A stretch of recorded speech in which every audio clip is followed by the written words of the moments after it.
ouvintes, sejam todos bem-vindos a mais um episódio do ENIAC Cast Inovação Disruptiva, o podcast da ENIAC Ventures, onde exploramos trajetórias inspiradoras e ideias que movem o futuro. Hoje temos um convidado especial, um exemplo de competência, formação e liderança no mundo jurídico, Kleber Luiz Zanquim. Kleber é graduado, doutor e pós-doutor pela Universidade de São Paulo, com uma carreira acadêmica notável e uma atuação prática no direito que transcende fronteiras. Sócio da SABZ Advogados, ele é reconhecido por liderar operações complexas e inovadoras em setores como infraestrutura, energia, agronegócio e muitos outros. Tendo sido diversas vezes premiado e realizado publicações e organizações de prestígio, Kleber se destaca por trazer soluções eficazes e disruptivas para seus clientes e também por sua contribuição à comunidade acadêmica como professor do INSPER. Hoje vamos mergulhar em sua trajetória, abordando temas como contratos complexos, inovação no direito e o futuro da advocacia. Bem-vindo, Kleber, prazer tê-lo aqui. Prazer é todo meu, Marcos. Quer dizer que eu estou muito feliz de estar aqui no ENIAC falando com vocês.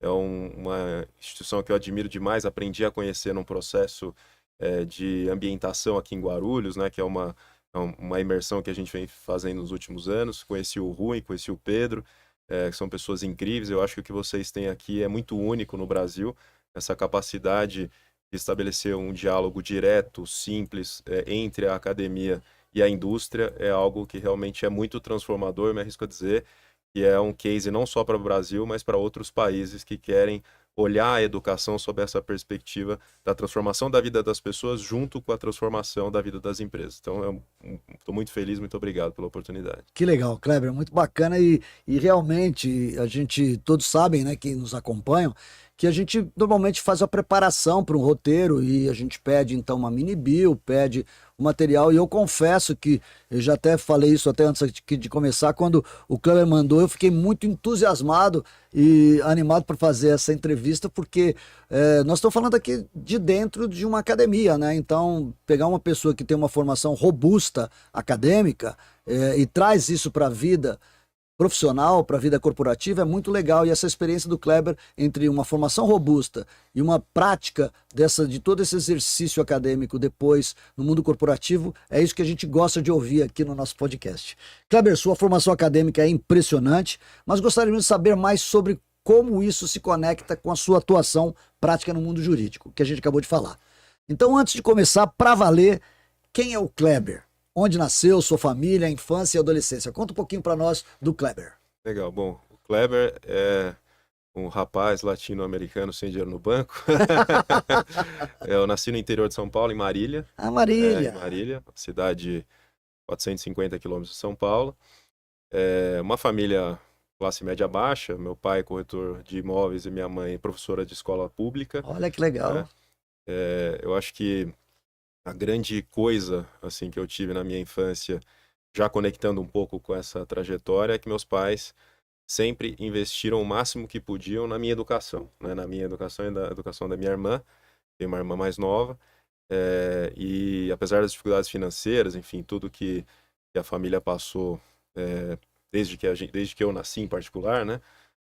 Eles sempre tiveram esse cuidado de privilegiar a melhor educação, as melhores escolas que eles acreditavam que era possível que a gente estudasse. Mesmo assim, eu estudei com bolsa de estudos uma boa parte do tempo, porque lá naquela época se fazia provinhas assim. Em Marília mesmo? Foi em Marília? Em Marília mesmo.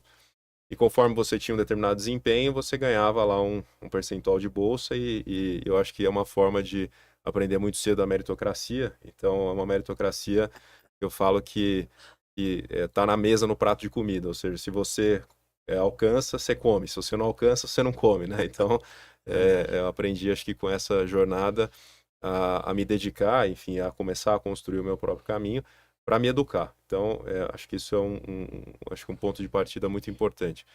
Um outro que tem a ver com a minha formação é que a minha família teve alguns negócios que foram mal sucedidos e acabaram gerando o que a gente pode dizer uma falência praticamente da família, e eu tinha ali meus 12, 13 anos quando me deparei com uma situação assim mais complexa, e que talvez de alguma maneira tenha também me incentivado a procurar uma carreira para resolver esse tipo de problema, né?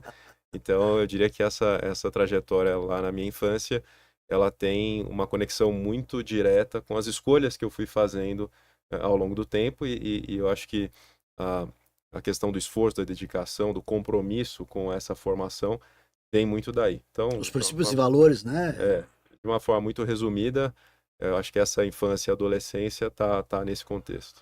A primeira faculdade você fez também em Marília ou já veio já para São Não, Paulo? aí eu vim para São Paulo, fiz um ano de cursinho aqui em São Paulo, e aí passei na São Francisco e lá fiz a minha vida, né? O que eu digo que existe um Kleber antes e um Kleber depois da São Francisco. São Francisco É, realmente é um divisor de águas, né? para mim Você tem, foi. desde os poetas, os grandes É, poetas e quem estudou na São Francisco, né? Uma escola de talvez uma das de maior tradição no Brasil é, em direito.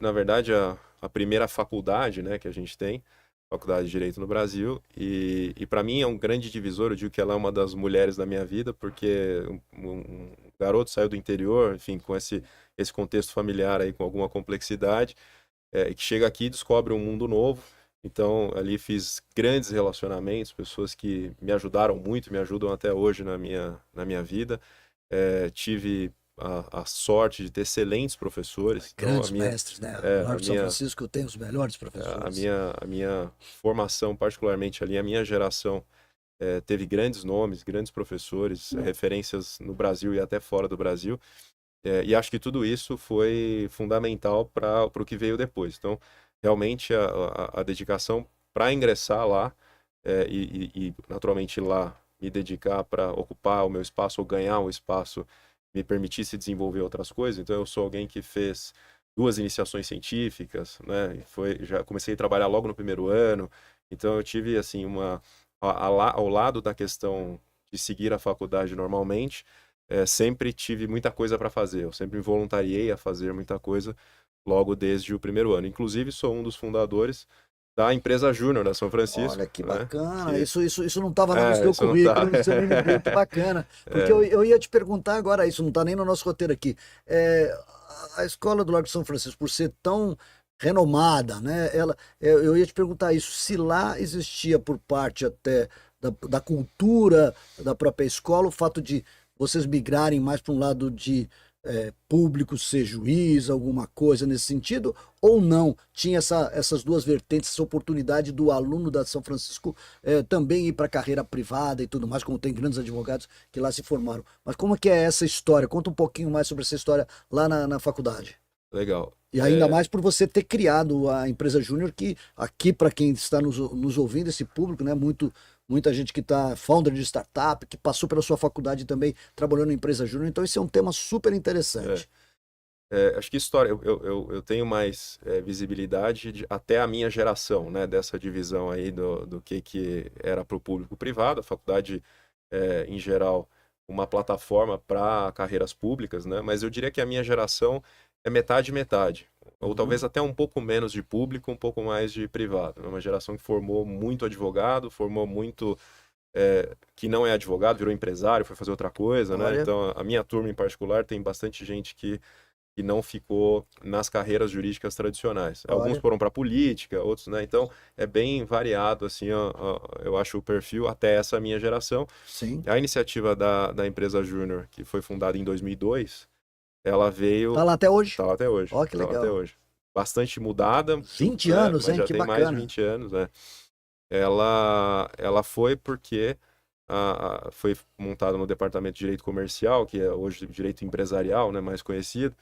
Ela foi com uma espécie de complemento a uma entidade que existe já há mais de 100 anos lá na São Francisco, que é o Departamento Jurídico 11 de Agosto, que é uma entidade que faz assistência judiciária gratuita, ou seja, as pessoas que não têm recurso para pagar advogado podem recorrer ao DJ, que a gente chama, Departamento Jurídico, e ali você, como aluno, aprende já a advogar no contencioso, ou seja, nos processos judiciais. Mas não havia uma entidade que abrisse um mundo mais empresarial, né? Um mundo negocial, um mundo dos contratos, um mundo das operações societárias. Então, de certa forma, era uma carência, e essa carência, naquele momento, começou a ser suprida com a Sanfran Júnior, lá com... Sanfran Júnior é o nome dela, né? Que a gente chama São Francisco de Sanfran, né? Quem é de lá, Safran. então, é Sanfran Júnior.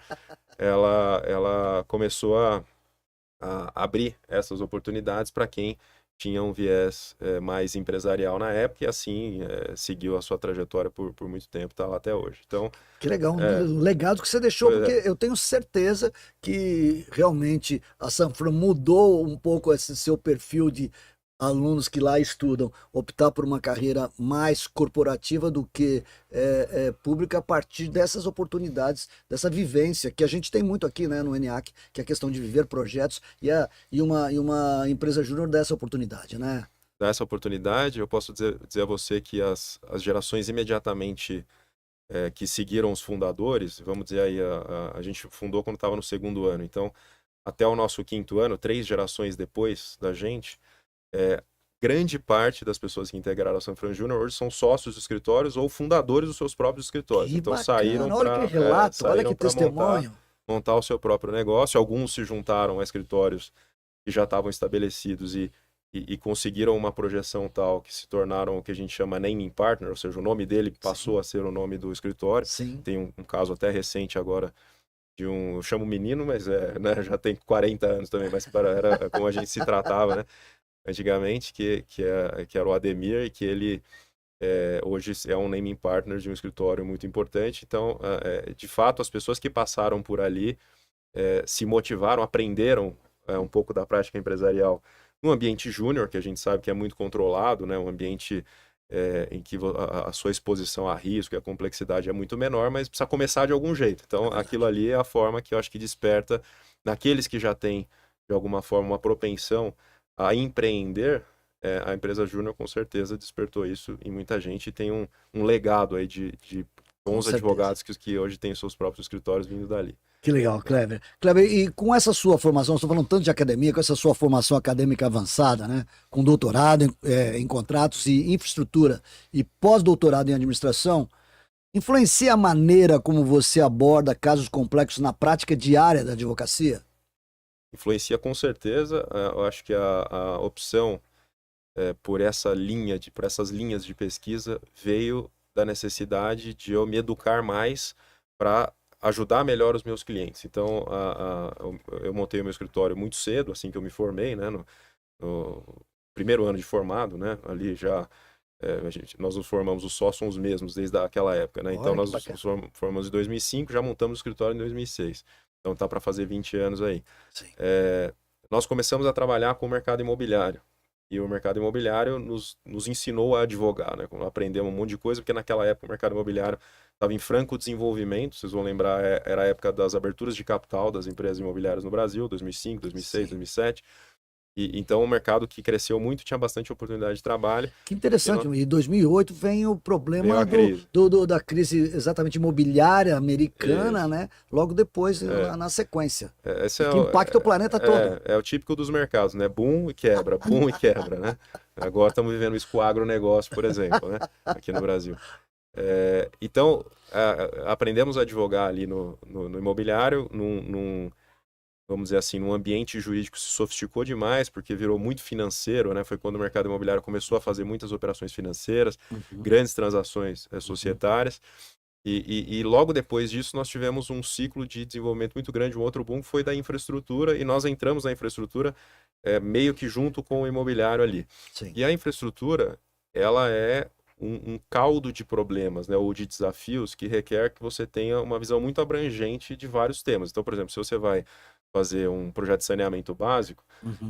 não é você saber como é que faz o contrato de construção lá, que a gente chama, que é o EPC, né? Você tem que saber como é que se financia aquilo, como é que é o sistema tarifário, porque é um sistema tarifário complexo, você tem tarifa subsidiária para pessoa de baixa renda, existe Atendendo os marcos legais, um né? monte de marco legal, existe a tarifa para a indústria, tal. Você precisa entender esse fluxo todo, né, como é que isso se casa no fluxo de investimento, o que você tem de passivo ambiental. Então, de fato, é um conhecimento muito abrangente, que não dá para colocar numa caixinha, dizer assim, existe um direito da infraestrutura. Na verdade, E que na graduação você não consegue ter essa que você formação, não né? tem. E aí, porque normalmente a gente fala em mestrado, em doutorado, em pós-doc, você pensa que o cara quer seguir uma carreira acadêmica. E você está mostrando que não, que você teve que buscar Isso. isso numa parte muito de pesquisa para poder tornar mais robusto a questão da teoria para poder entregar isso na prática. É isso. E aí eu me propus um desafio que foi muito enriquecedor, porque quando eu estava fazendo o doutorado, e que é o tema principal é parceria público-privada, e era uma novidade na Essa foi a época, sua tese. era uma novidade, não tinha nada escrito no Brasil. Então eu fui para a Inglaterra, para a London School of Economics, que é o berço disso, né? Onde nasceram as PPPs. E curioso, que lá no Reino Unido, PPP não é um assunto jurídico, é um assunto econômico. Então, Olha, o meu estudo, se você pegar a bibliografia do meu livro, que essa tese virou um livro, ele é 70, 80% de obras que são de economistas, que são de administradores, que são olha de que engenheiros, incrível. não são obras jurídicas, né? Quando Então, você tropicalizou, você trouxe da economia isso. no caso do Brasil, para o direito. Isso. Então aí já foi um baita ganho que eu tive de conhecimento por ter que explorar uma área, como você bem colocou, que não é desenvolvida na graduação.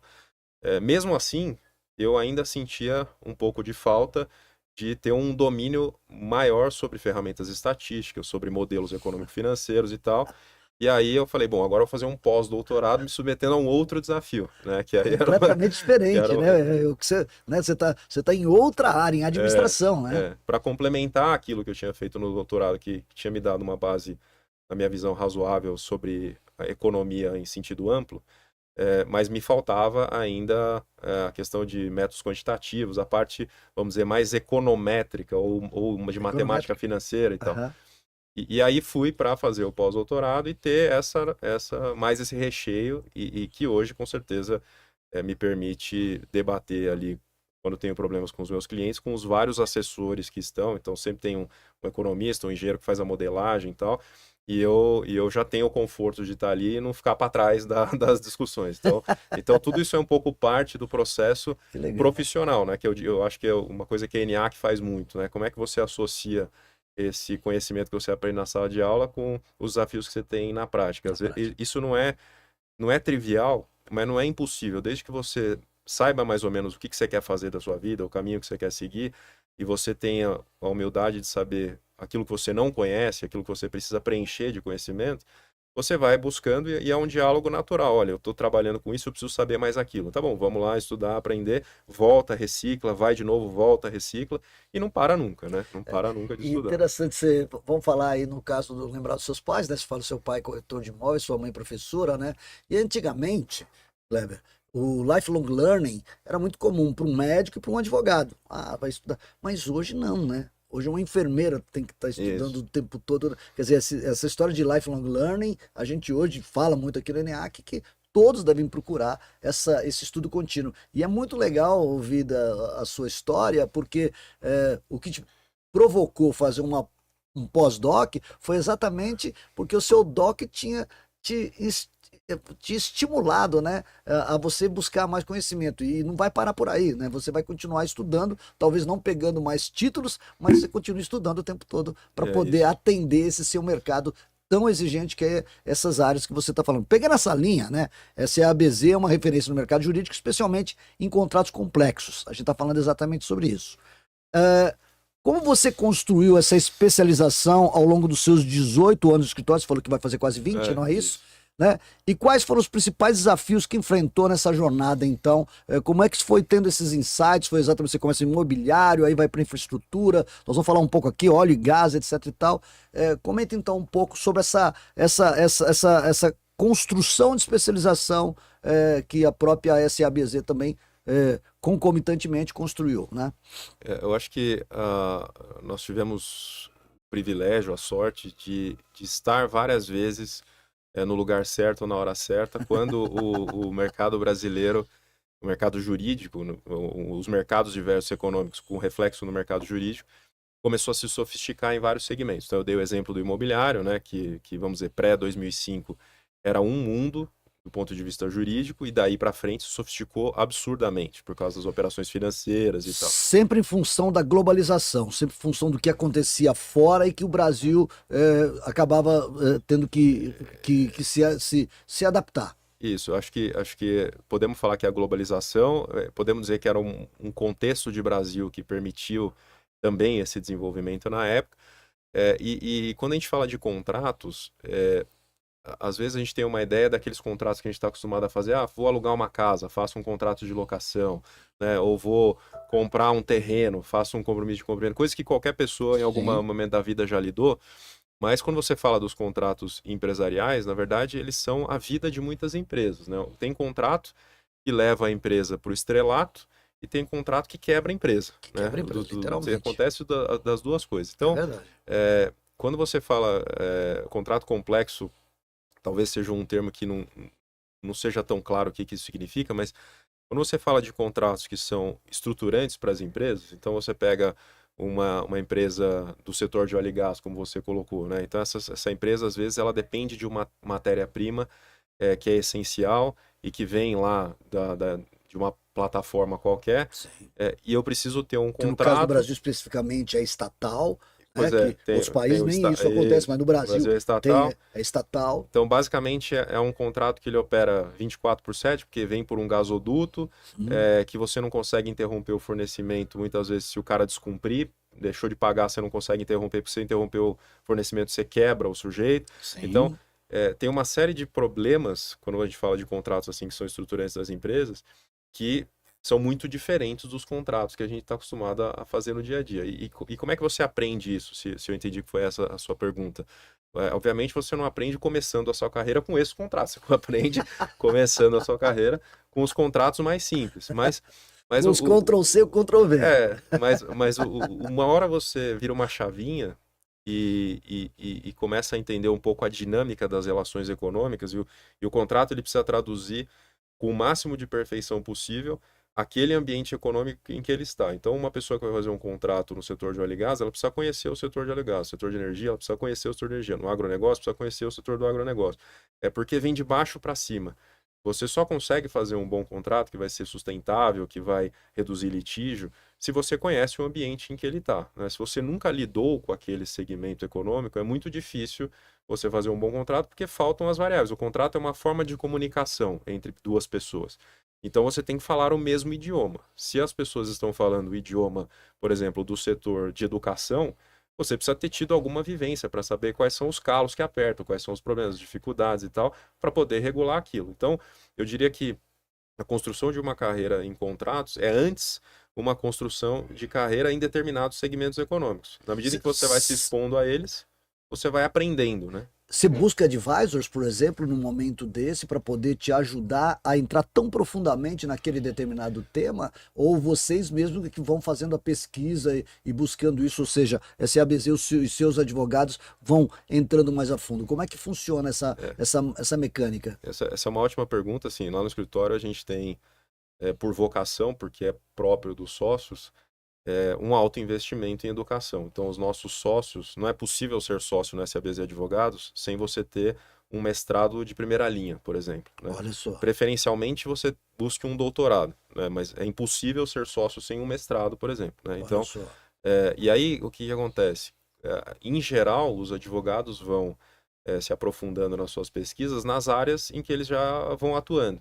Então, a gente vai não tem um advisor, né? Nós vamos buscar esse conhecimento com as nossas próprias pesquisas, muitas delas pesquisas acadêmicas, outras pesquisas que nós fazemos para diversas instituições em que participamos, instituições jurídicas ou não jurídicas, mas que dá para você produzir um conhecimento, ter um diálogo, um grupo de estudo, né? Então é um trabalho permanente de atualização. Além disso, nós temos um cuidado de estar sempre junto do empresário, né? Nós somos um escritório que majoritariamente atende donos de empresas, né? Nós temos clientes grandes que é mais difícil você acessar o dono, então você acessa um CEO, o diretor jurídico, mas Sim. a maior parte dos nossos clientes, nós falamos diretamente com o dono da empresa. E isso é um aprendizado enorme, né? Enorme. Você sentar 2 horas para almoçar com um sujeito que construiu um negócio e entender, né, toda a trajetória dele ali. Então a gente também tem um trabalho de buscar aprender na fonte, buscar aprender com os nossos próprios clientes a jornada empresarial que eles construíram. E complementamos isso com esse investimento na educação muito grande que nós nos obrigamos a fazer lá no escritório. Que legal, então, Kleber. Eu estou entendendo bem, então, a SABZ, como ela se constrói, ou seja, então tem lá um tema que é relevante, que está sendo o top of mind dali do momento, e aí alguém, um desses advogados, ou um advogado que já tem algum conhecimento naquela área, então ele ingressa nisso, entra a fundo para fazer. Isso. Então, eu vou pegar na linha aqui, né? Você que já atuou em diversos setores, desde o imobiliário até o óleo e gás que nós estamos falando, qual desses setores te trouxe os maiores aprendizados, já que nós estamos falando exatamente desse tema? E como você aplica esses aprendizados desse setor, que foi o mais desafiador, para os outros campos? Isso eu tenho uma convicção que foi a infraestrutura, né? Infraestrutura. Porque a infraestrutura, de novo, acho que tive a sorte de estar no lugar certo na hora certa. O boom que nós vivemos na infraestrutura aqui foi a partir de 2008, 2009. Quando se começou a ter as modelagens de projetos de infraestrutura. O que que é isso? Um dos gargalos que se tem no Brasil, outros países do mundo já avançaram um pouco nisso. No Brasil a gente ainda está devagar, mas naquele período nós tivemos um certo avanço. E é como eu faço para modelar um projeto de infraestrutura que contemple todas as caixinhas necessárias para ele dar certo. Via de regra, os projetos grandes ficavam na mão do poder público, de fazer o desenho econômico-financeiro, de fazer Até o desenho então era jurídico. assim. Historicamente era assim. E aí o que acontece? O poder público tem uma série de limitações, né? Primeiro, às vezes ele não tem o staff para isso, não tem pessoas que estão qualificadas para aquilo. Outras vezes ele tem que enfrentar uma burocracia enorme para dar pequenos passos, então tudo demora muito. Se ele precisa contratar um advisor, é muito difícil, tem que fazer licitação e tal. Então, é uma situação muito amarrada ali, muito difícil quando você fala de projetos estruturados que são complexos. E aí a nossa regulamentação avançou a ponto de se chegar um momento que o Estado chega e convida empresas e fala, olha, eu tenho intenção de fazer esse metrô, eu tenho intenção de fazer esse aeroporto, eu tenho intenção de fazer essa quantidade de escolas, esses hospitais. Vocês estão convidados a se cadastrarem aqui e apresentarem para mim os estudos que são a modelagem desse projeto. O que é a modelagem, né? Sempre tem o modelo econômico-financeiro, sempre tem o modelo jurídico e sempre tem o modelo de engenharia. Então, isso que é construir um projeto conceitualmente, que depois pode ir para uma licitação e aí efetivamente virar uma obra e atender a sociedade, ele teve um pico no Brasil, uma janela. Começou ali em 2008, foi mais ou menos até 2014. E nesse momento, nós tivemos a oportunidade de fazer quase tudo. Você pode imaginar de modelagem. Incrível. Então, nós fizemos saneamento, nós precisamos de rodovia, participamos de aeroporto, de escola, de hospital, de túnel, de ponte. Nós fizemos muitos projetos junto com um time multidisciplinar, porque sempre tem o time de engenharia, os economistas e tal. E aí é um aprendizado enorme. Imagina você sentar numa mesa ali com 5, 6 pessoas de áreas diferentes. Tem precisamos fazer uma ponte aqui gigante que sai de um lugar para outro. É um investimento de 5 bilhões de reais. Tem que achar um jeito de arrumar o dinheiro para isso. Tem garantia, não tem garantia. Você começa a desenhar, efetivamente você pegar uma folha em branco e começar a construir o que é um projeto. Então, é um aprendizado enorme. Você aprende a trabalhar em equipe. Equipes multidisciplinares, com tempos diferentes, com demandas diferentes, com visões muito diferentes, né? Então, a gente muitas vezes assumiu o papel de PMO, né? Que é o Project Manager ali, que fica no meio do caminho, cobrando prazo, dando ritmo para as pessoas, porque o Brasil tem, eu chamo de uma espécie de anomalia, né? Você pode ter o melhor modelo econômico possível, o melhor modelo de engenharia possível, mas se você não tiver o jurídico, o negócio não vai. É uma anomalia É verdade. brasileira. O Brasil, tá aí o STF aí que às vezes legisla por outras áreas porque tudo passa pelo jurídico no Isso, Brasil. aqui é muito pesada a carga jurídica. Então, às vezes o cara vem com uma ideia muito boa, só que você fala, isso aqui não vamos ter que fazer uma coisa diferente, porque isso pode ser fundamental para o seu modelo econômico, mas ele não vai existir se nós não dermos uma solução jurídica adequada. Então, esse aprendizado, Marcos, não tem preço, né? Eu entendo quando você fala então que a infraestrutura te deu toda essa base, essa foi realmente a área mais desafiadora, mas que também depois foi um aprendizado que para qualquer outra área não existia nada mais difícil que isso, né? Eu vivi um pouco isso, Kleber, meu irmão é famoso até, porque a primeira concessão brasileira foi a Ponte Rio-Niterói, você deve lembrar, né? O Flávio Almada é meu irmão e ele depois se tornou uma lenda nessa área. Depois ele participou de todas as outras grandes concessões, a Nova Dutra, depois ele foi para fora do Brasil e voltou exatamente quando você falou de metrô, ele voltou para ser o presidente do metrô numa época desafiadora no Rio, que estava Uhum. complicado, em dois grandes eventos ainda naquela época do governo Lula, que era para as Olimpíadas e para a Pra Copa do Copa, Mundo, 2014, 2016, né? Então eu vivi muito, meu irmão falava muito desses desafios que foram nas concessões e eu conheço um pouco dessa área. Eu também vivi como engenheiro, eu já tenho quase 40 anos de formado como engenheiro, esse boom da infraestrutura brasileira ainda pública. Quando a Uhum. gente fazia, mas eu peguei exatamente uma transformação na época, Kleber, interessante. As grandes, eu fui engenheirinho, era de uma multinacional americana que fazia parte de equipamentos para a indústria da construção civil pesada. E na época, o Brasil, as empreiteiras, elas mandavam muito Aham. fortemente, depois acabou dando em até CPIs por causa disso, porque elas dividiam o território. E na época, no Paraná, a Copel tinha uma obra grande para fazer lá e foi a primeira obra que a Copel, então, brigou com as empreiteiras. Era o Álvaro Dias, o É. governador. Ele rompeu com as empreiteiras. No caso, nesse fatiamento de Brasil, a empreiteira que estava designada lá, ela tinha já combinado um overprice sobre o Aham. programa, aquelas coisas que É. aconteciam, e o Álvaro Dias falou: não, então eu vou tocar. Copel foi que coordenou e ela contratou todos os players, e eu fui engenheirinho naquela época, Que era legal. É. praticamente recém-formado e estava nessa multinacional, e vim para tocar esse projeto da Copel, que até então eram sempre feitos dessa forma. Contratos públicos e feito por as empreiteiras, então realmente aí veio essa transformação para esse período que você fala, é muito incrível, eu vivi isso e acho que é bem bacana isso.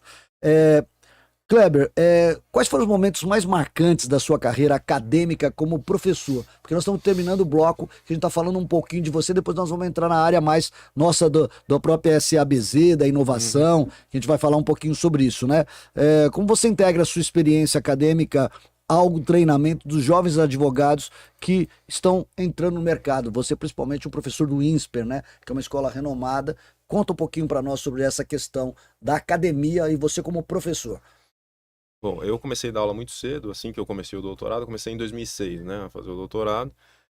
Já comecei a dar aula e comecei a dar aula para não advogados no início da minha carreira, Ah, né? Eu dava é? aula na FECAP, e Olha. dava aula para a turma de administração e contabilidade, graduação, né? Então, foi um período ali de 3 anos, absolutamente enriquecedor para mim, porque foi o período em que eu desenvolvi estratégias didáticas para tornar um assunto que para eles era absolutamente insuportável, que era o direito, numa coisa que fosse minimamente palatável. E eu, como era o professor mais jovem, eu dava as aulas das 7h30 da manhã e dava as aulas das 10h30 da noite. Então, assim, eu Então tive tem, que. se eu dou aula aqui 7h15. Então esses são normalmente os professores Os malvados. mais jovens estão ali.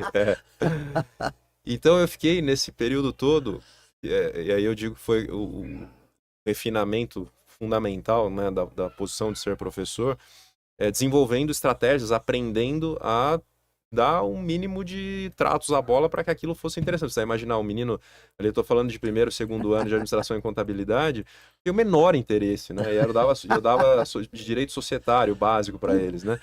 Então, era muito difícil, mas muito desafiador, foi muito legal. A famosa É, pergunta, né, Kleber, do aluno, fala assim: professor, isso vai cair na Mas vai prova? ganhar, era só isso, o que que cai na prova, né? Mas foi muito legal. Em paralelo, naquela época eu dava também aula em alguns desses cursinhos preparatórios para concurso. É bem legal. Até quando eu entrei no INSPER, entrei no INSPER e na GV, eu dava aula nas duas, eu dava aula no INSPER, na GV e na FIA ao mesmo tempo, né, por um longo período. Primeiro eu entrei na GV, depois foi GV e INSPER 2007 e na FIA em 2009 ali, né? Então, no INSPER e na GV era um curso para advogados, na FIA não, era uma educação executiva. A FIA é a Fundação da FEA, né, para quem não Sim. sabe, da FEA USP. E aí tinha uma coisa muito curiosa que quando eu comecei a dar aula, então já tem quase 20 anos também, todos os meus alunos, era sempre pós-graduação, na GV, a GV na época não tinha graduação ainda, né, começou um pouco depois. O INSPER só agora que tem graduação em Direito. Então, eu sempre dei aula em pós-graduação. Todos os meus alunos eram mais velhos do que eu, porque eram pessoas que já, enfim, estavam num processo de reciclagem de carreira e tal. Então, isso era muito marcante na época, porque tinha ali 24 anos e dava aula para pessoas de mais de 30, né? Olha só. Que para mim já eram bastante mais velhos do que eu era naquela época. E aí eu vi, então, as gerações se transformarem ao longo desses quase 20 anos de quem hoje é o público, quem era o público-alvo dessa pós-graduação lato sensu em Direito, quem é hoje o público-alvo. Legal. E é uma transformação muito grande nesse período. Mas para dizer para você que eu acho que o marco inicial é isso, eu começar a dar aula para não advogados e aprender estratégias didáticas ali. E o segundo ponto é quando eu me tornei mais velho que os meus alunos. E aí eu aprendi, enfim, como você pode usar a experiência a seu favor, né? Aquilo que você a trajetória de sala de aula para educar pessoas que aí já são mais jovens. E isso, quando a gente começa, a gente acha que a experiência não faz tanta diferença, assim, né? Mas aí depois, com o tempo, você fala, puxa vida, como a experiência faz uma grande diferença, né? Tem até aquela historinha que dizem que um professor jovem, ele ensina mais do que ele sabe. Um professor maduro, ele ensina tanto quanto ele sabe. E um bom professor ensina aquilo que é indispensável. Então, eu acho que todo mundo tem que ir nessa trajetória, Nessa né? trajetória, Nessa adorei. trajetória, eu acho que isso é só Para se tornar um experiência. bom professor. Você só ensina aquilo que é indispensável. Então, em algum momento da vida, eu acho que a gente aprende a fazer isso, né, como professor, e é uma nova chavinha que vira, tal qual aquela do começo. Então, eu destacaria esses dois momentos aí. Parabéns, Clever. Agora nós estamos falando de Brasil, e o Brasil tem, normalmente para tudo é complicado, mas ela tem um cenário jurídico bastante desafiador, como a gente falava, tudo acaba sendo tratado de forma jurídica. Especialmente setores como infraestrutura e energia, você já fez esse relato dessa dificuldade e quanto desafiador é.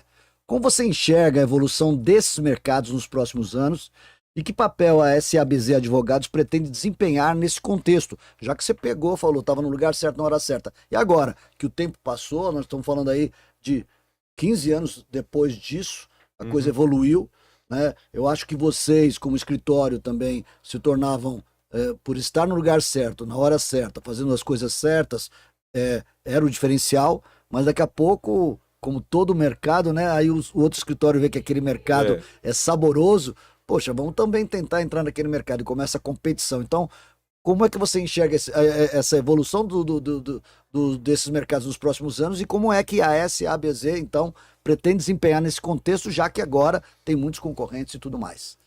Essa é uma ótima pergunta. Eu acho que o que qualifica bem o escritório, e talvez a origem seja lá, Sanfran Júnior, o jeito de pensar, é que nós estamos sempre navegando, nós nunca estamos parados numa lagoa, por mais que possa ser uma lagoa que a gente está confortável, eu estou confortável aqui no imobiliário, vou ficar nessa lagoa, ou estou confortável na infraestrutura, vou ficar. A gente nunca fica parado na lagoa, a gente sempre... Acho que vocês sempre foram desconfortáveis, vocês sempre buscam ficar incomodados. E aí sempre pega o rio, vamos pegar o rio, e aí a gente vai chegar numa outra lagoa. Então, assim, em uma brevíssima leitura do que a gente fez ao longo do tempo. Então a gente começou com o imobiliário, passou para a infraestrutura.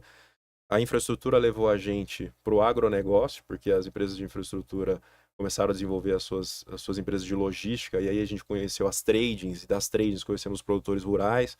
Então passamos a ser um escritório que trabalhava e trabalha hoje bastante para o agronegócio. No agronegócio é muito rico, existe a indústria do agronegócio, que são as agroquímicas, as indústrias que produzem resinas e, enfim, diversos derivados do setor que uma lagoa que a gente entrou também, né? A gente hoje... Multinacionais estão aí por trás, né? Grandes multinacionais. Hoje nós temos uma parte muito importante do nosso faturamento vinculado à insolvência, porque esses segmentos que a gente trabalhou tiveram seus booms e quebraram, tiveram seus booms e quebraram. Então a gente aprendeu ao longo do tempo a administrar recuperações judiciais, atuar em falências, fazer recuperações extrajudiciais, reestruturação de dívida, turnaround de empresas, nesses diversos segmentos que a gente atua. E hoje isso é uma fatia importantíssima do resultado do escritório. Então, que é uma outra lagoa em que a gente está. Então, nós não nos apegamos a uma área que a gente, digamos assim, dominou. Ah, dominei essa bola, vou ficar parado aqui. Muito ao contrário, eu dominei essa bola, eu toco a bola e sigo para buscar um outro jogo. E acho que isso é parte do dinamismo de uma economia como a brasileira, porque se você for comparar, por exemplo, com o mercado jurídico dos Estados Unidos, que é absolutamente consolidado, é outra coisa, não dá nem para comparar com o nosso, é um mercado em que você tem uma tendência natural à altíssima especialização dos advogados e dos escritórios, né? Então você às vezes vai encontrar num estado, no miolo dos Estados Unidos, um escritório de advocacia de 300 advogados que só faz mineração. Esse escritório só faz mineração, os 300 advogados só fazem mineração. Isso é uma coisa que não vai nunca acontecer aqui no Brasil, tanto pela escala da economia, não tem economia desse tamanho, quanto porque a gente vive ciclos, a gente não tem essa estabilidade que eles têm, né? Verdade. Vamos dizer, o ciclo, ele não vive tantos ciclos econômicos construtivos e destrutivos, né? Sim. Tem crise, não tem crise, mas a coisa vai mais ou menos do mesmo jeito. A gente vive muitos ciclos aqui. Então a gente teve, por exemplo, o ciclo do imobiliário, o ciclo da infraestrutura, o ciclo do agronegócio, agora energias renováveis. Então, o Brasil vive os ciclos. E se você pode jogar uma lagoa só. Então, óbvio que no Brasil existem escritórios que fazem só imobiliário, escritórios que fazem só infraestrutura, isso existe.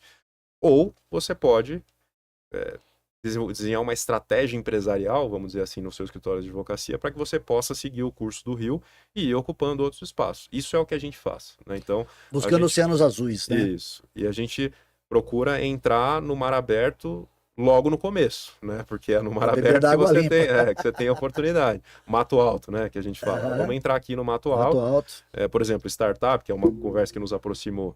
É um assunto que a gente já entrou há muito tempo. Nós montamos startups que nós somos sócios do escritório, para ver como é que era, né? Lá atrás, por exemplo. Kleber, te interrompendo, mas é porque tem tudo a ver agora com isso que você está falando e a gente vai migrar para o segundo bloco.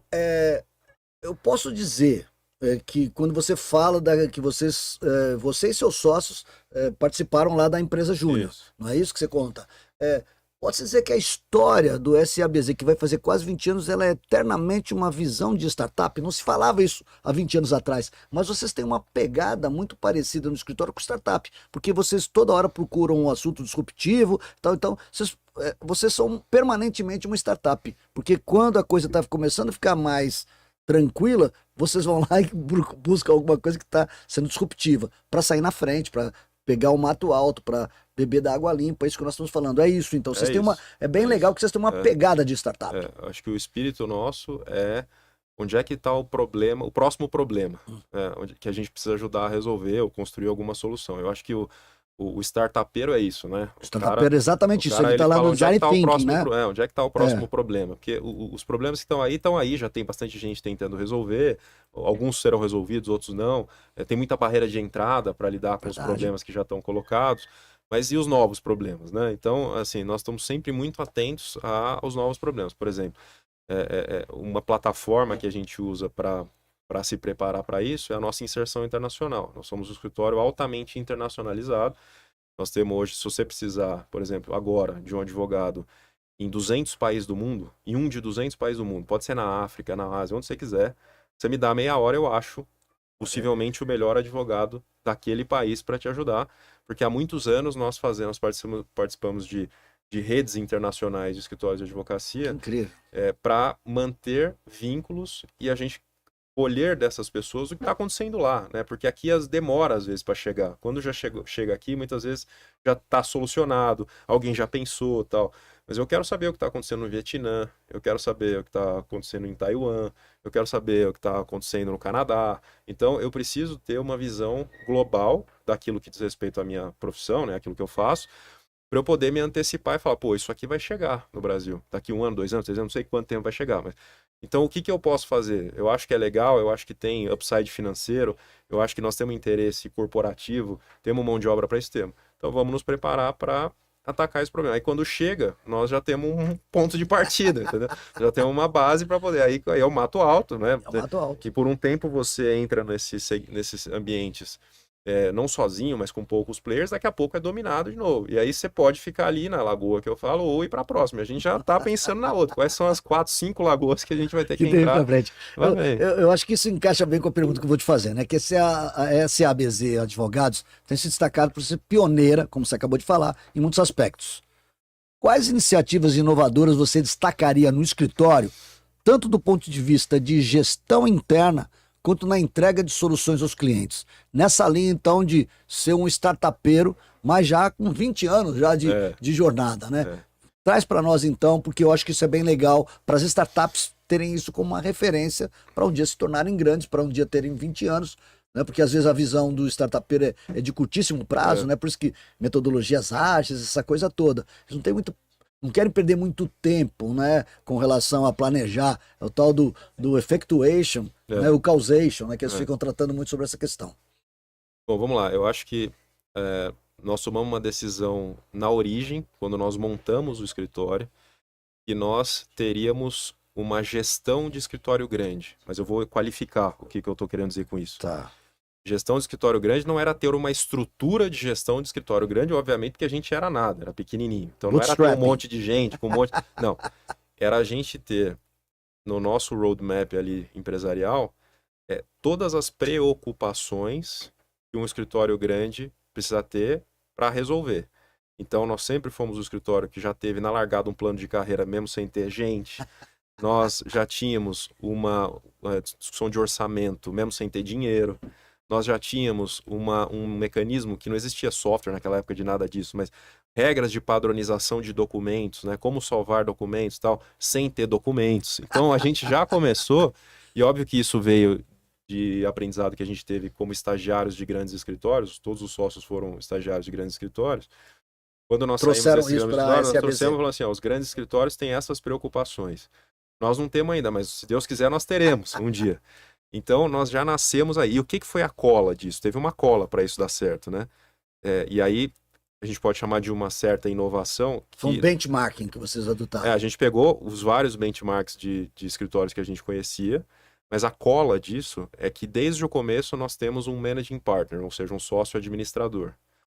Esse sócio administrador... É advogado? É advogado, mas tem formação complementar em outros... Fez GV um pouco de... Eu ia perguntar, às vezes é engenheiro. Não, é advogado.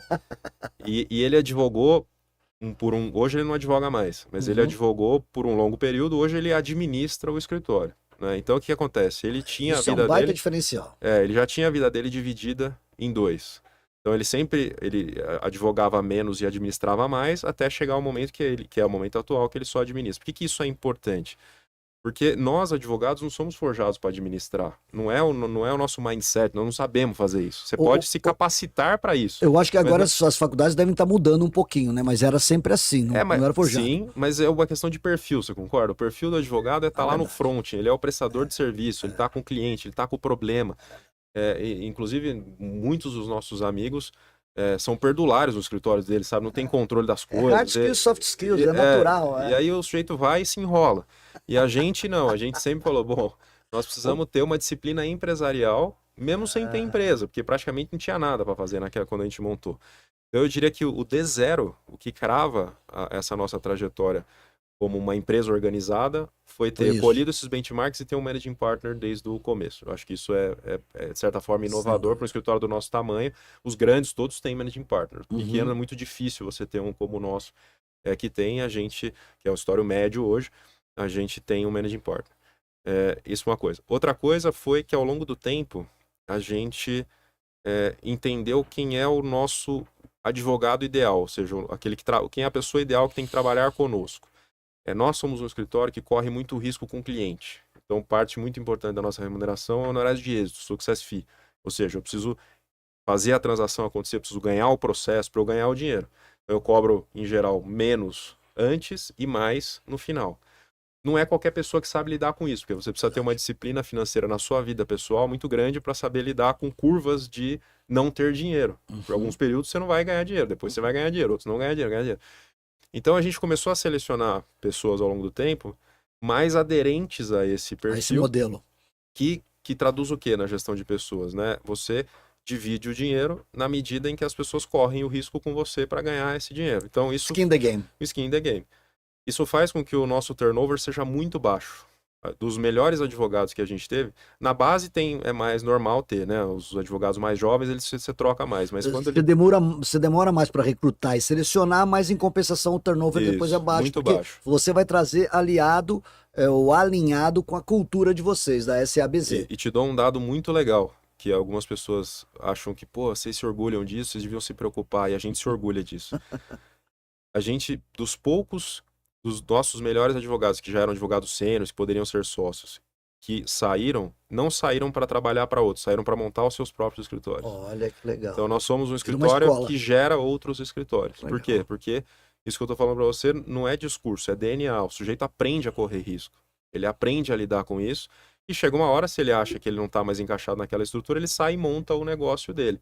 Então, gravita em torno do SABZ um conjunto de escritórios de pessoas que saíram e que a gente se ajuda até hoje. Tem casos que eu não quero fazer, eu indico, às vezes o cara indica, e a gente fica ali convivendo num ecossistema, vamos dizer, que derivou vários escritórios de pessoas que, na minha visão, foram bem selecionadas por esse perfil de tomadores de risco. Então, isso é muito difícil, porque as gerações que vão se passando são menos abertas a isso, por incrível que pareça, né? Cada vez menos abertas a tomar risco, a entender o que é o risco.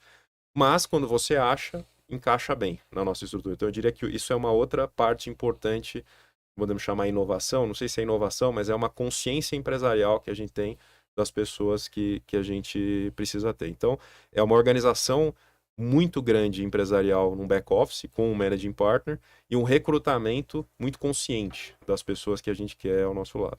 Legal. Agora já está público. O seu segredo. Você falou dessa importância, e ficou para mim gravado aqui, a questão do setor da infraestrutura, que foi uma escola para vocês pelo fato que os levou a ter feito uma pesquisa tão grande. Como é que você entende? Nós estamos agora nesse segundo bloco falando de inovação, do que o nosso ENIAC-Cast Inovação Disruptiva trata, né? Como a inovação tem impactado a forma como contratos complexos são elaborados e executados, especialmente no que diz respeito a novas tecnologias, digitalização, transformação digital, eu estou acrescentando aqui tudo aí, eu estou falando de blockchain, na nuvem, IoT, etc, etc. IA, a famosa IA. Como é que isso tem impactado, então? E eu peguei como exemplo a infraestrutura que você falou que é um setor, né, que foi uma escola para vocês. O direito, ele anda, o mercado jurídico, né, como um todo, o direito como regra também, ele anda muito mais devagar que a tecnologia, né? Ele demora a reagir às tecnologias, e é natural, porque é uma parte muito tradicional da sociedade, né? As regras, para serem mudadas, deveriam ser muito bem testadas, né? Os impactos, deveria ser tudo... Não é muito na prática, mas mesmo não sendo, ainda assim demora para você ter transformações. Então vamos pegar o Brasil para você ver os problemas que a gente tem para embarcar mesmo na tecnologia. Até pouco tempo atrás, para você executar um contrato, o que é executar um contrato? É você ir a um juiz e falar assim, juiz, tem um valor nesse contrato, eu já quero que você bloqueie a conta do sujeito. É diferente de você entrar com uma ação para discutir o contrato como um todo, né? Que a gente chama de ação de conhecimento. Certo. A ação de execução é aquela, vou pegar esse dinheiro, uma ação rápida. Até pouco tempo atrás, você tinha que ter um documento impresso, com 2 testemunhas assinando esse documento. 2 testemunhas. Veja a sua formalidade. Se você não tivesse 2 testemunhas assinando esse documento, você não podia iniciar uma execução. Agora não precisa mais das 2 testemunhas. Já é um avanço. Agora a gente já tem a chave pública, que a gente pode fazer assinatura digital. Mas, assinatura digital, o cara tem que ter lá o ICP, né? Todos os cadastros e tal. Vamos migrar para conseguir assinar com DocuSign, com um sistema desse? E aí você tem que ver se vai ter uma adaptação da lei, se o tribunal vai aceitar. E eu estou falando só de assinatura, veja que é uma coisa muito básica, muito básica. E qualquer um que está ouvindo a gente aqui vai falar, não é possível, né? Deveria ser por WhatsApp, eu deveria ter quero comprar por tanto, quero vender por tanto. Pronto. Eu deveria mandar isso para um processo digital e o juiz já decidir em cima disso. Porque é assim que a vida é feita, né? É verdade. O que é feito recorrentemente hoje é por canais digitais, mas infelizmente não é assim. Então o direito ele demora para abrir espaço para as novas tecnologias. A gente está muito longe de blockchain, estamos muito longe da inteligência artificial.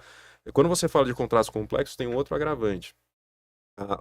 O que caracteriza um contrato complexo é o que a gente fala que é ser um filho único. Ou seja, ele não tem benchmarks, ele não Não tem, tem ele não, referência. ele não se repete. E quando não se repete, a inteligência artificial não sabe lidar com isso. Então você não vai conseguir, no curto Os prazo. algoritmos, por maior que seja, não tem esse histórico. Não tem, porque cada caso é um filho único. Então é Puxa muito vida. difícil. Você pega na infraestrutura, é um ótimo exemplo.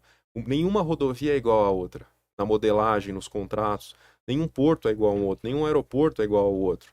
Tem coisas que são parecidas, óbvio. Mas, por exemplo, você pega uma matriz de risco. Tem riscos que tem num projeto que não tem no outro. É verdade. Tem em alguns projetos que o risco é 10 vezes maior do que o outro. É verdade. Né? Então você pega um rodoanel aqui em São Paulo. Pô, o rodoanel construir ponte em cima de área alagada, de mangue. É um risco ambiental gigante. Ao passo que você construir uma rodovia, duplicar uma rodovia no lugar que já existe, é um outro tipo de risco muito menor. Então, é pouco provável que a inteligência artificial seja muito contributiva para esses contratos complexos que são filhos únicos. Ela vai ser contributiva para aquilo que é recorrente, né? Contratos que você tem mais massificados, vamos chamar assim. É que não é o mundo em que a gente está, por exemplo, no SABZ. Então, de certa forma, nós somos um pouco offline, porque a gente trabalha ainda como o que vai acabar, infelizmente, essa profissão, né? Como artesão, ou nós somos como alfaiate, né? É verdade. A gente vai, médio, né? Deixa eu medir Tailor-made, você sob aqui, medida, medir aqui e tal, engordou um pouquinho, emagreceu um pouquinho e tal, e a gente faz isso. Então, acho que a inteligência artificial ainda demora a agregar, mas a gente usa, nós temos lá assim, recorrente o ChatGPT, eu uso muito o ChatGPT para fazer esse diálogo de academia com a prática, né? Então, ChatGPT, encontre para mim aqui artigos que trataram desse assunto. Mas no ambiente jurídico, ele ainda erra muito. Ele não sabe ver leis que já foram revogadas, porque como ele busca artigos que foram escritos ou coisas que foram escritas, Sim. às vezes está desatualizado, às vezes é uma opinião que não é tão embasada, Sim. porque não é a ciência exata, né? Como não é ciência exata, é mais difícil para a inteligência artificial encontrar os parâmetros que você... A inteligência artificial, para aqueles que estão nos ouvindo, tem que, isso que o Kleber está falando é importante, porque ela trabalha em cima de estatística, né? Você tem uma palavra, transforma essa palavra num binário 010101, né? Ou seja, a palavra que foi tokenizada 0101, depois estatisticamente correlaciona essa palavra com aquilo que está mais relacionado com aquilo. Então, né? Então esse que é o conceito de inteligência artificial, que num certo momento você pode dizer que ela é até burra, porque ela tem que usar, ela só usa do que já se fez e tudo, e usa estatisticamente. Então, é o que você está colocando muito bem. Aí tem essa discussão da IA generativa, que vai ter a capacidade de criar conhecimento. Sim. Temos que ver, temos que esperar para ver se isso vai acontecer, né? Hoje a gente ainda no mundo direito, como tem essas amarras que eu te falei aqui, legislativas, e como tem essa questão dos contratos complexos serem filhos únicos, é muito difícil. Mas uma coisa, por exemplo, que aceleraria o uso de blockchain é se os registros públicos começassem a usar isso. Por exemplo, se o cartório de registro de imóveis começasse a usar, ia dar um boom. Claro. Se a junta comercial começasse a usar, ia dar um boom. Todos esses cadastros públicos da burocracia que a gente tem, se começassem a usar, com certeza ia dar um boom. O movimento tem que ser holístico, então, né? E aí aqui no Brasil, como o governo ele é muito presente, muito grande, o Estado, né, muito grande, se ele fecha a porta para isso, ou se ele não abre espaço para isso, demora para as coisas acontecerem. Falando do lado da burocracia, né, do lado do direito. Então, é um passo, quer dizer, vamos aceitar contratos por WhatsApp, o que precisa ter? Vamos aceitar, pum, vai ser um boom. Todo mundo vai fazer contrato com WhatsApp, mas precisa aceitar isso, tá certo? Então, tem um passo para a gente dar ainda. O Kleber, e a questão, então, nessa linha de inovação, né? A SABZ, então, lida com negócios problemáticos, pelo menos lá na sua bio você fala, e resoluções de conflitos. E aí talvez a gente aí eu quero entender se a inovação nesse caso, você falou nesse ponto de vista dos contratos únicos, complexos, mais difícil. E nesse caso, como você enxerga a inovação para esses negócios problemáticos e resolução de conflitos? Dentro da resolução de disputas e mediação, há espaço para novas práticas nesse campo? Então vamos lá, acho que assim, disputas, pra você ter uma ideia, não sei se você sabe quantos processos judiciais nós temos no Brasil, você tem ideia? Não faço ideia. 100 milhões de processos. Se nós somos ativos. Se nós somos 200 milhões de pessoas, é quase como se todo mundo estivesse brigando com todo mundo. Cada processo tem 2, se é 200 milhões de pessoas, 100 milhões de processos, é como se todo mundo estivesse processando todo mundo. Que coisa incrível. Um país muito litigante. Um país muito litigante. Então, inteligência artificial, novas tecnologias para resolução de conflitos de massa, eu vejo com muito bons olhos. Então, conflitos com as empresas de telefonia, com banco, tudo que é recorrente, aí sim nós temos recorrência, aí sim nós temos base amostral para você ter, por exemplo, um processo judicial que o advogado vai lá, protocolos. O nosso processo hoje no Brasil é todo digital. Nós somos um dos poucos países do mundo que tem os processos judiciais totalmente digitalizados. Isso realmente, os estrangeiros ficam muito impressionados. Né? O juiz faz tudo digital, as partes tudo digital. Então você já tem o começo para você usar as novas tecnologias. Então se você tiver uma evolução para que, olha, conflitos que são setoriais e repetidos, basicamente utilities, né, as fornecedoras de serviços públicos e tal. Sim. O sujeito vai e entra, Enel, né? Pô, Enel queimou aqui minha torradeira, minha televisão, não sei o que e tal. Você entra, um robô pode julgar aquilo. Porque já tem parâmetros, já sabe o que é a jurisprudência, já sabe o que é valores, tal, pode julgar. Ações trabalhistas repetidas, um robô pode julgar, né? Entendi. E o robô, ele tem uma vantagem que é, ele leu, a gente fala, né? Ele leu o processo inteiro. E é raro o juiz que leia o processo inteiro. O robô lê o processo inteiro. Então, eventualmente, pode ter, com a evolução, especialmente da generativa aí, algumas variáveis que você coloque naquele seu processo que ele tira do padrão. E aí ele coloca para um juiz, por exemplo, fala, ó, esse aqui saiu do padrão. Juiz, humano, julgue o caso. Então, eu vejo que para conflitos de massa, e a gente tem, quais são os grandes conflitos que a gente tem no Brasil desse volume grande de ação tributário, que poderia ser uma planilha para julgar, né? Poderia ser. Lógico, tem as teses e tal, mas é muito recorrente a execução fiscal em andamento que um robô poderia julgar.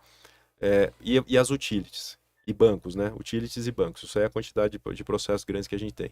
Então aí eu acho que funcionaria bem. Quando você fala de conflitos no varejo, são conflitos mais complexos, conflitos mais especializados, aí eu acho que a tecnologia já não vai funcionar, porque aí é no ser humano. Aí é no ser humano. Aí entra esses métodos alternativos, como por exemplo mediação, que eu acho que funciona muito bem quando você tem questões pessoais envolvidas. Então, direito de família funciona bem, a mediação. Discussão de herança funciona bem, a mediação. Conflitos, até às vezes entre vizinhos, coisas assim mais do cotidiano, que você tem algum vínculo afetivo, que você tem uma preocupação com a relação, a mediação funciona bem. Eu sou um pouco mais cético na mediação empresarial, propriamente dito. Já tive vários casos em que a mediação foi usada e pouquíssimos casos em que ela funcionou. Mas uma coisa que a gente faz muito, eu diria que tudo que a gente faz tem um pouco disso, é a negociação. Nós somos, assim, eu diria de partida, um escritório de negociadores. Então, tanto a gente negocia para fechar um contrato, quanto a gente negocia para desfechar, para desfazer um contrato. Aquela velha máxima que a gente aprende eu fiz pós em direito, também era comercial, hoje é empresarial, né? E eu lembro que o professor falava, né? É melhor um mau acordo do que uma boa demanda. Né? É isso. Qual que é a diferença entre a negociação e a mediação? A mediação, o mediador fica no meio, né? O próprio nome diz, mediar é estar no meio. E o negociador não, você pega um interesse e vai defendendo esse interesse. Mas todo negociador é um pouco mediador, porque a negociação só vai ser bem sucedida se você levar o outro em consideração. Não existe uma negociação unilateral, né? Verdade. Toda negociação é bilateral. Então eu acho que aí um pouco de soft skill e treinamento nisso, e todos nós fizemos e ainda fazemos treinamentos, aí sim, às vezes contratamos gente para ajudar tal, em estratégias de negociação. Inteligência emocional, isso é muito legal, porque você aprender a ler pessoas, os sinais, né, o body language, tudo isso, o momento certo de colocar uma questão, de tirar uma questão, isso eu diria que é uma coisa recorrentíssima na nossa prática e no mundo empresarial eu acho que é assim, algo consolidado. Raras são aquelas empresas que falam, não quero negociar, prefiro brigar. Tem, porque no Brasil às vezes é muito conveniente você brigar, porque o processo demora, você ganha tempo e tal. Infelizmente, nós temos muitas imperfeições que incentivam o litígio. Sim. Mas, no mais das vezes, você encontra pessoas que são suscetíveis à negociação. Então, hoje, nós somos um escritório de poucos processos de grande valor, né, de grande relevância. É raro a gente ter que levar um processo até o final.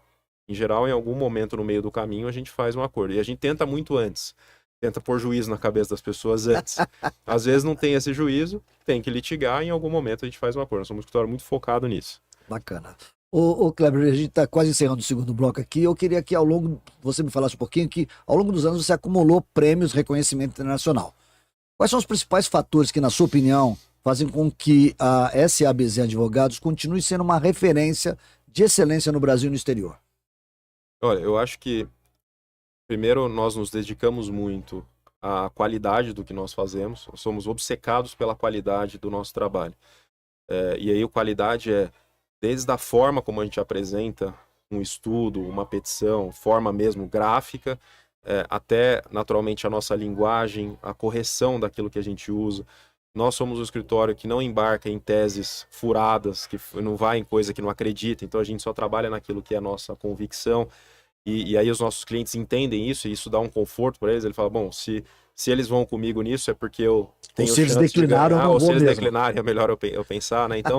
Então assim, a gente tem uma dedicação à qualidade, que as pessoas chamam excelência no mercado, muito grande. Tudo que a gente faz é revisto, trevisto, quatrevisto. A gente procura depurar muito o nosso trabalho para que ele tenha qualidade. Acho que esse é um ponto.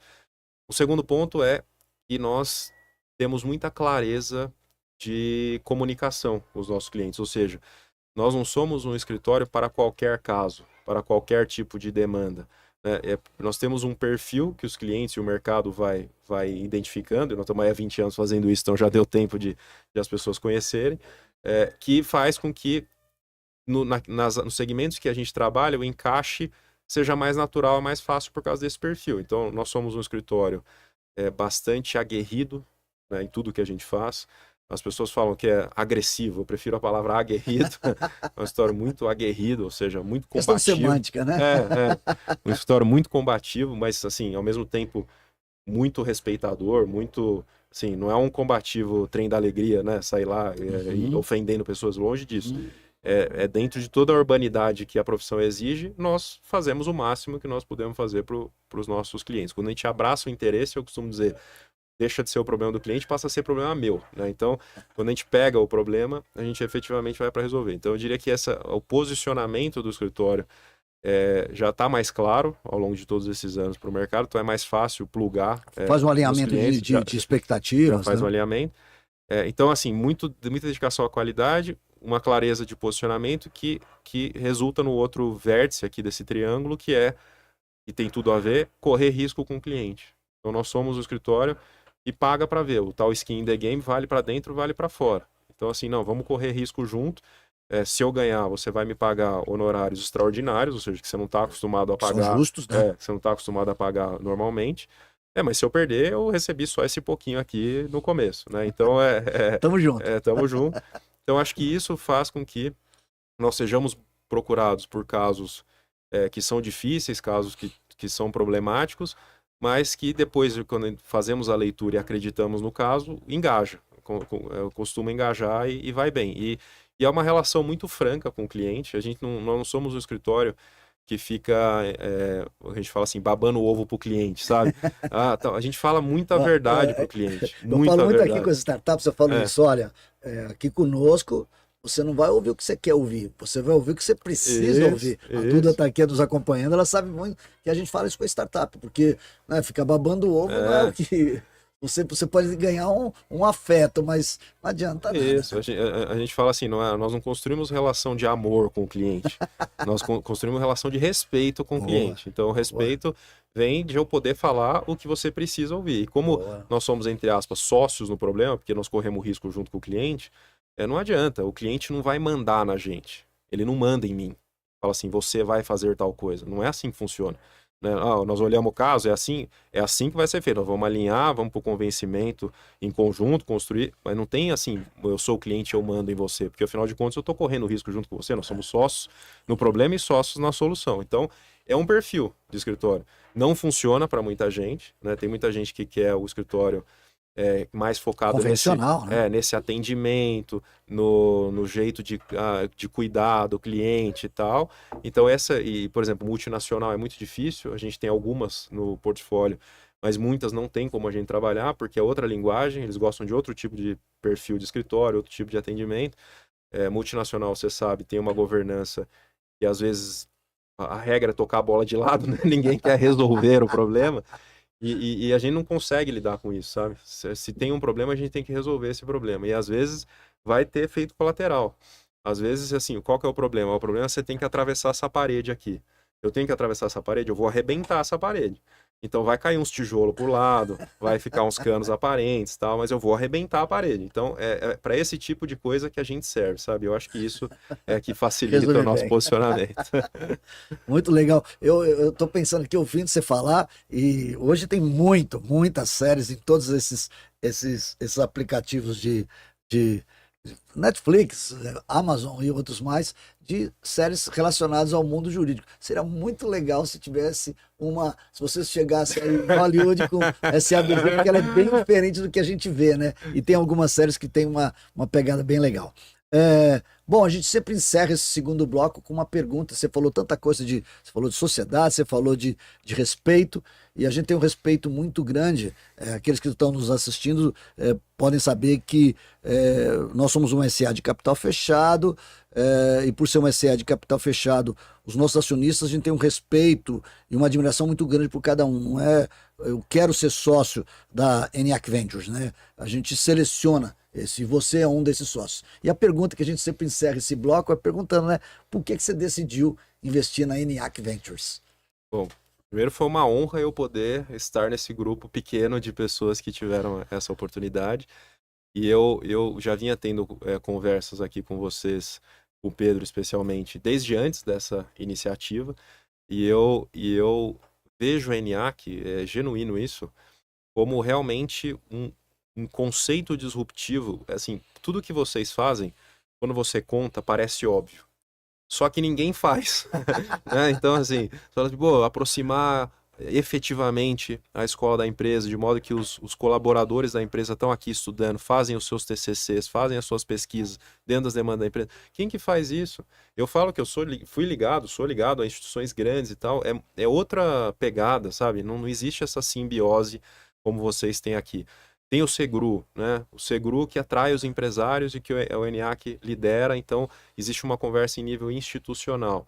Sexta-feira agora teve a reunião do Segru, Sobre o você plano foi de convidado Guarulhos. sobre um plano de desenvolvimento de econômico para Guarulhos, para entregar para seja quem for o prefeito, eleito no próximo dia 27, mais uma contribuição do Conselho Empresarial de Guarulhos, dos empresários de Guarulhos, para fazer realmente uma gestão, né, pública, porque o que falta muitas vezes no poder público é uma gestão pública de longo prazo. E nós pegamos bench de Osasco, de não sei o que, então é o exemplo do Segru, né, o Conselho Empresarial.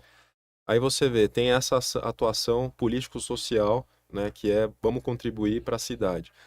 Tudo isso, para mim, já era um atrativo de estar próximo aqui de vocês, mas aí eu tenho uma convicção pessoal que Guarulhos talvez seja o parque industrial mais antigo do Brasil. Né? Aqui você tem indústrias com mais de 100 anos, né?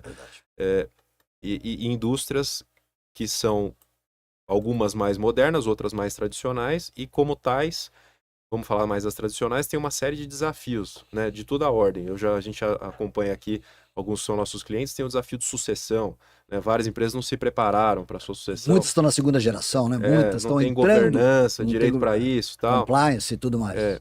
E depois, estrutura de capital, gestão de pessoas, tudo isso que é uma empresa de 100 anos, se ela não foi ao longo do tempo, né, se modernizando, é um baque ela ter que lidar com isso de uma hora para outra. Mas onde você tem o desafio, você tem a oportunidade. Então, na minha cabeça sempre foi, onde tem mais oportunidade para ter startups industriais do que Guarulhos? Não acho que tenha. É verdade. Não acho que tenha no Brasil. Porque se você pegar outros polos industriais, por exemplo, São José dos Campos, já é um ambiente assim, né, de startup, que já tem o ITA, já tem tecnologia e tal. Se você pegar no Nordeste, são indústrias muito específicas, um parque pouco diversificado e tal. Onde você tem um parque diversificado, empresas consolidadas que vão precisar efetivamente de soluções disruptivas, é aqui. Então eu falei, tem que fazer parte disso aí de alguma forma, porque quero estar nesse jogo, eu quero né? estar aí porque eu não vou perder essa oportunidade, né? Então eu acho que aqui a gente tem um balão de ensaio riquíssimo. Legal. Riquíssimo para ser disruptivo na indústria, que eu acho que é o que é muito legal. Nós temos, hoje a FCJ tem mais de 50 CVBs, né? Eu estou mesmo como CEO de duas, né? Mas nós somos a única Inditec. Nós somos a única entre 50 CVBs, mais de 300 startups, mais de 1.500 investidores, e nós somos a única Inditec. Realmente você tem uma razão. Quando eu assisti o Pedro falando lá na TV Sebrae, que estava iniciando esse projeto, eu falei, puxa, eu quero me inscrever para isso, eu quero ser candidato a CCO, eu estou aqui agora. Pois é, muito legal. Ô, Clever, obrigado, né, mais uma vez por essa confiança e tudo mais. A gente está chegando no terceiro e último bloco, que eu adoro. A gente sempre faz aqui homenagens aos grandes jornalistas, aos grandes entrevistadores. Eu gosto muito, né? E a gente, era uma marca da Marília Gabriela, o tal do ping-pong de palavras, né? E a gente tem aqui também o nosso ping-pong de palavras para fechar o nosso terceiro e último bloco aqui. E aí eu vou te falar então as palavras, e aí você fica à vontade, é o top of mind, mas se você quiser construir algum contexto sobre alguma palavra, fica à vontade, não precisa ser uma palavra responder com uma palavra. Fica à vontade para você até contextualizar se quiser algumas delas. Vamos lá? Tá Vamos lá, pronto? pronto. Então são 10 palavrinhas então. Contratos. Contrato é compromisso com a palavra dada. Inovação jurídica. Ainda atrasados. Infraestrutura. Infraestrutura, o Brasil vai mal, mas tenho fé que vai melhorar. Resolução de conflitos. Resolução de conflitos é algo mandatório para a sociedade brasileira. Nós precisamos encontrar formas de solucionar esse monte de conflitos que a gente tem. Ainda mais um Uma país que está agenda- tão dividido, né? É uma agenda de primeira ordem. Governança corporativa. Governança corporativa, eu acho que precisa ser mais do que uma estratégia, tem que ser um valor das empresas. As empresas precisam ter esse valor. E acho que ainda precisamos calibrar direito os incentivos das pessoas que trabalham nas empresas para que nós tenhamos uma efetiva governança corporativa que não seja só papel, seja cultura empresarial, né? Seja valor empresarial. Adorei essa resposta, Duda Marques, aí como corte, né? Esse corte adorei isso aí, isso vai ser um grande corte. Academia. Academia é uma dupla jornada, paga mal, Aí, Rui, Pedro. mas nos dá uma satisfação que só quem vive sabe como é, né? Sustentabilidade.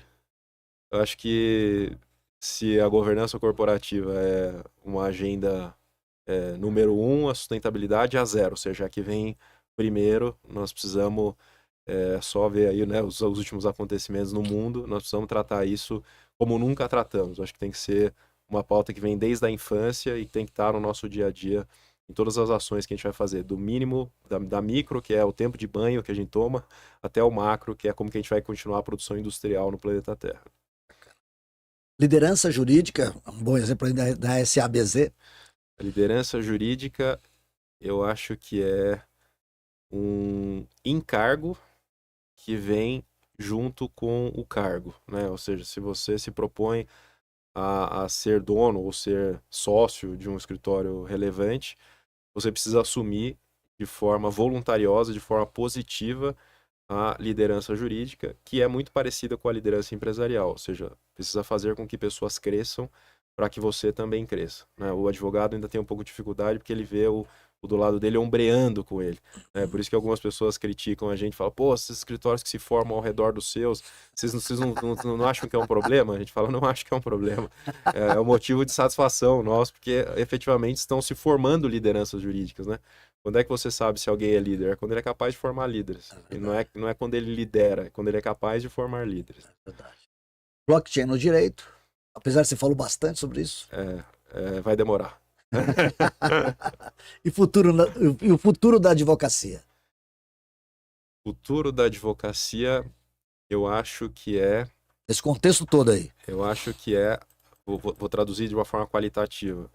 Eu acho que é a capacidade dos advogados de se adaptarem a tudo que está por vir. Essa coisa do rio e da lagoa. Eu acho que quem ficar muito confortável na sua lagoa, sua zona de conforto ali, vai ter problema. Eu acho que o advogado tem que aprender a navegar no rio e a entrar no mar aberto. E se ele tiver essa disposição, essa predisposição mental, estar sempre aprendendo coisas novas, se desafiando, vencendo preconceitos, por exemplo, que o advogado tem com a matemática, com exatas, né, com isso, eu acho que quem tiver esse perfil vai ter um futuro muito promissor.